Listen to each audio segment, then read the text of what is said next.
What's going on, everybody? I know it's been a while. Hey, this is Eric, your billiards instructor, and I wanted to talk a little bit about the break today. I was overlooking a page that I'm on, and someone asked about the break. So, thing about the break that you want to know is, first off, what game are you playing, and that normally will kind of tell you how much power that you need to go into the break.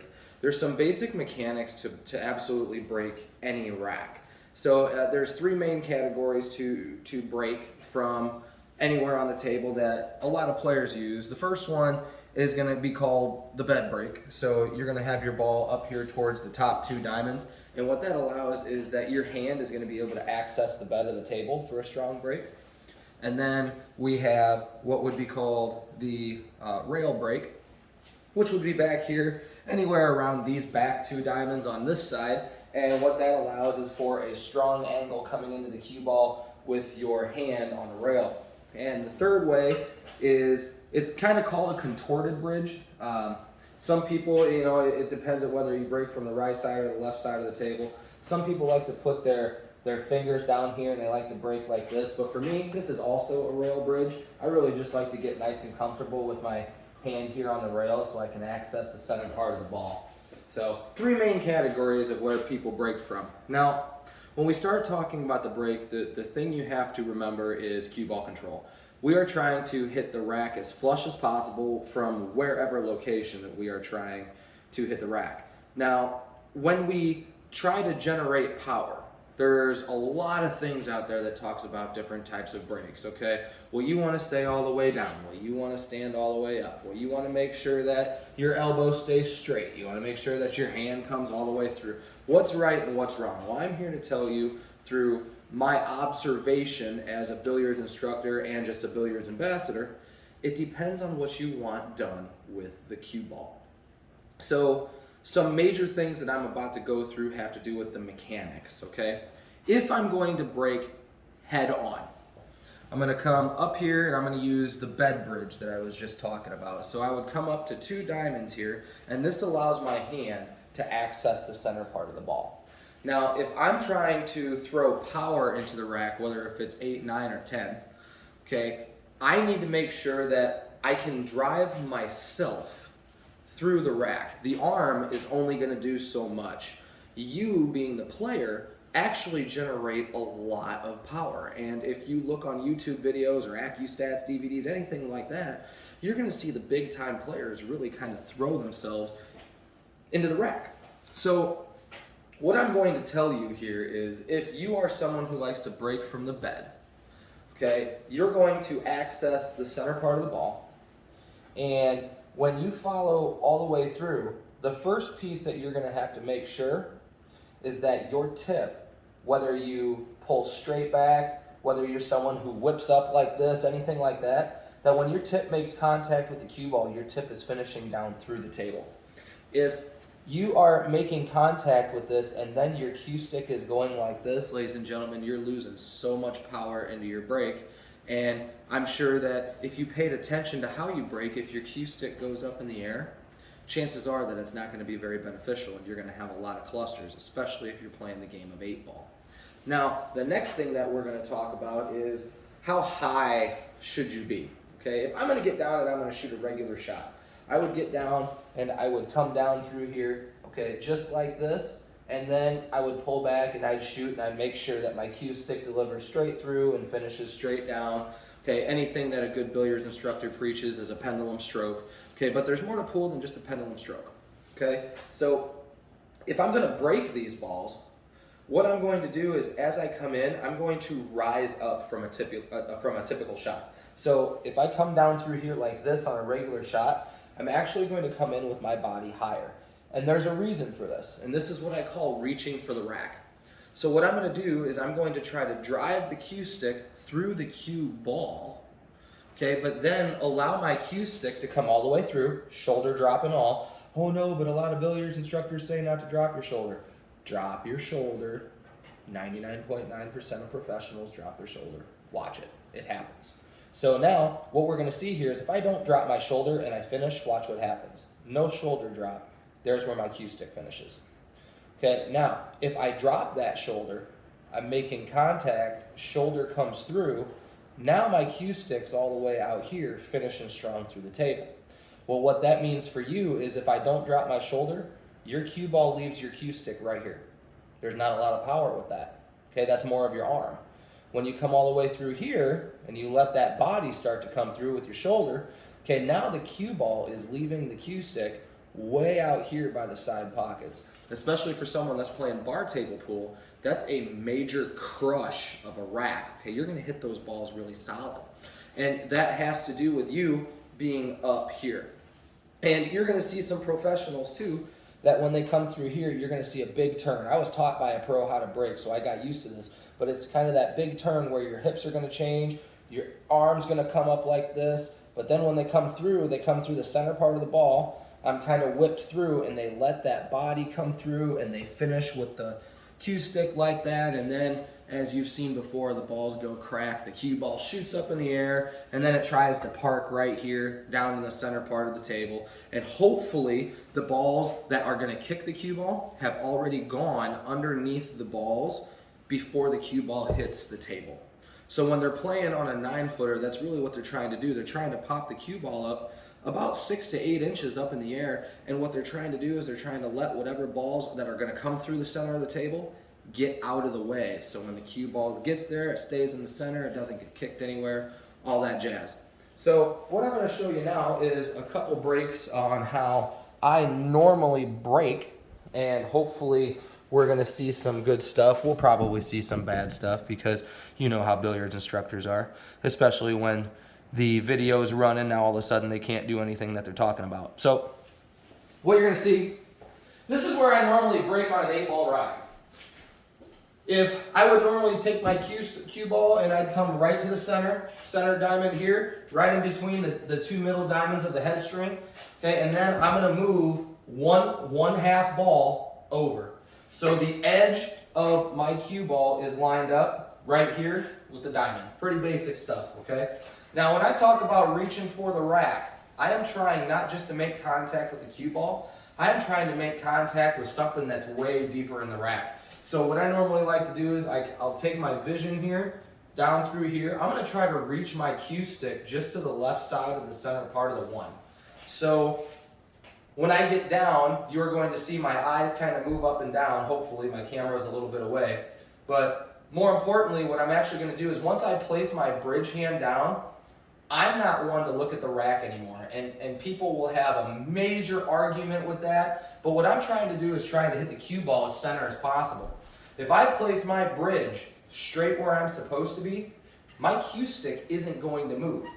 So that means the only way that I'm going to put English on the ball is if I follow through to the left, if I follow through to the right, if I come up like this. All right, so I hope you understand where I'm going with that. So here's a solid 8-ball bar table break that I like to use. Check it out.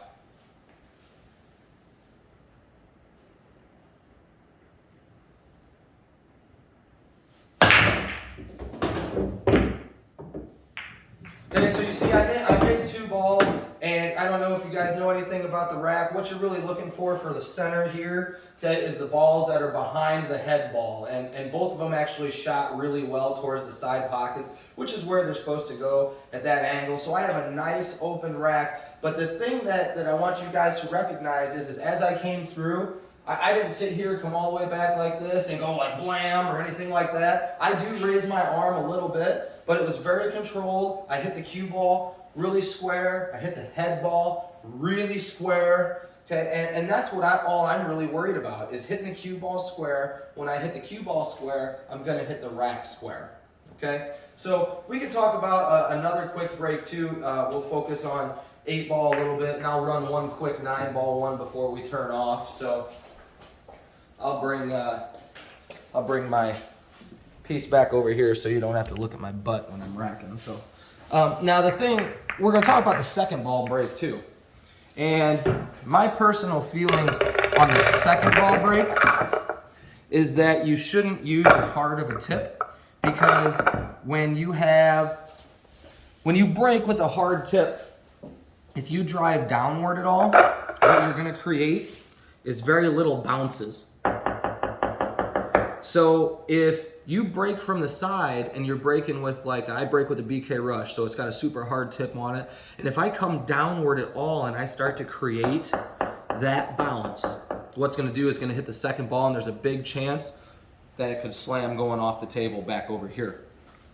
So I like to use my shooting cue for a second ball break, and what that really does is it kind of helps me keep the cue ball on the table for a longer length of time, and it's going to reduce the little bounces that the cue ball has, and I'm gonna kind of rely more on stroke than absolute power, okay? So you guys will have to hold on a second. I gotta put together my shooting cue. Now with the second ball break, I like to break really flat. So you'll see me go over near where the cue ball is, and I'm going to stay very flush, low to the ground. And for me, on a bar table, what I've noticed is I'm actually trying to make the opposite ball behind the head ball. So I'm going to break from over here. I'm actually working on this, depending on the table, of course, that I'm going to try to make the 12 ball banking cross over here to the side. So that's a shot that I like to do when the table's reacting nice. It does go pretty smooth. But I'm going to come down here nice and flat. Okay, and I'm going to access the whole cue ball with a bunch of low outside spin. And I'm going to try to hit the 9 ball as flush as I can. Let's check it out. Okay, so the 12 ball got kicked. That's a dry break. But the only time that I really go to the side break is one of two things. First off, if I'm shooting APA leagues, because the 8 ball is going to count on a break. But most importantly, when I'm playing in a tournament or something like that, and I'm busting the balls really well, but I'm dry breaking. So you can see here coming across from the side, clusters tend to pop up on the table. So if you're playing in a tournament, and especially if you're playing another good player, even if they're going to get out of the rack, they have a lot more work to do, and you just have to pay attention how the table is playing, because the table does make a difference. So really quick, we will talk about a 9 ball break here, and then I'm going to let you guys go. I know it's kind of a long video, but since someone asked me about it, I could talk about the break for over an hour. I encourage you guys to kind of go down. I love the break. The break's one of my favorite things to talk about.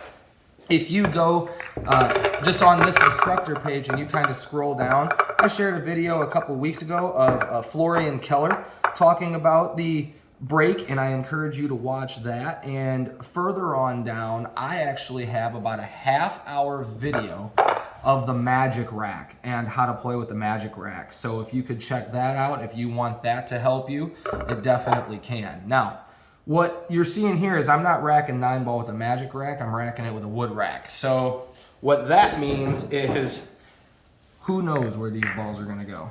We all know where they're supposed to go, but who actually knows where they're gonna go? So what you wanna see here, for those of you who don't play a lot of 9 ball, is we break from the corners because the corners make the wing balls. So I'm gonna go back to my BK Rush here. So the reason why I'm going back to the Rush is because this is a head ball break from the corner. It's not a side ball break where we have the chance of skipping the cue ball off the table. I'm still trying to come all the way through here. And so I'm just gonna slam through the 1 ball here, and what I'm gonna try and do is I'm gonna try to pocket the 5 in the corner. If you watch my magic rack video, you'll see me pretty much just roll the ball like this, and once it hits the rack, that 5 ball creates a natural tangent line to the pocket with the rack. So I'm gonna try one for you here. Again, this is gonna be kind of hard, but since I'm gonna go hard, I'm not gonna be as low to the ground. I gotta let that arm come through. Now, you're not going to see as much blam with me. I'm just going to let my body take my arm all the way through. So here's one 9 ball rack for you. Check it out. So I'm high up here a little bit. I'm going to pull back slow and accelerate right through the 1 ball. Slow pull back, go. Okay, so with a wood rack, you don't really know exactly where the balls are going to go. You know, but you do know where they're supposed to go. Good news here with the wood rack, Okay, the one ball is shooting in the side pocket. So you're having a wing ball that's supposed to go in the corner, and there is a chance that you're shooting the one ball here. If the one ball hits high, there's a chance that you can bank it back over here. There's a whole bunch of stuff that you can do with the rack. But just to recap, folks, there's two major things that you need to see here, okay, when you're trying to break hard. Okay, the one is the most important thing. You have to make sure that you are driving your cue stick through center ball and finishing down. If you are finishing up, something bad's happening and you don't want to do that. Okay, and then the second thing is if you choose to blast these balls really hard, you're not going to blast the ball really hard when you're all the way down here like this. And that's because your arm runs out of room. Boom, I don't have anything left. So instead what you're going to do is you're going to raise up here so that shoulder can come through and you can get that longer acceleration into the break. And I hope that this helps you. I love talking about the break. It's one of my favorite things to do. And all I could ask that if you like what you see, if you would just share my video and like my page and maybe share my page too, I would really enjoy it. And thank you so much for listening, and I hope you guys have a wonderful night.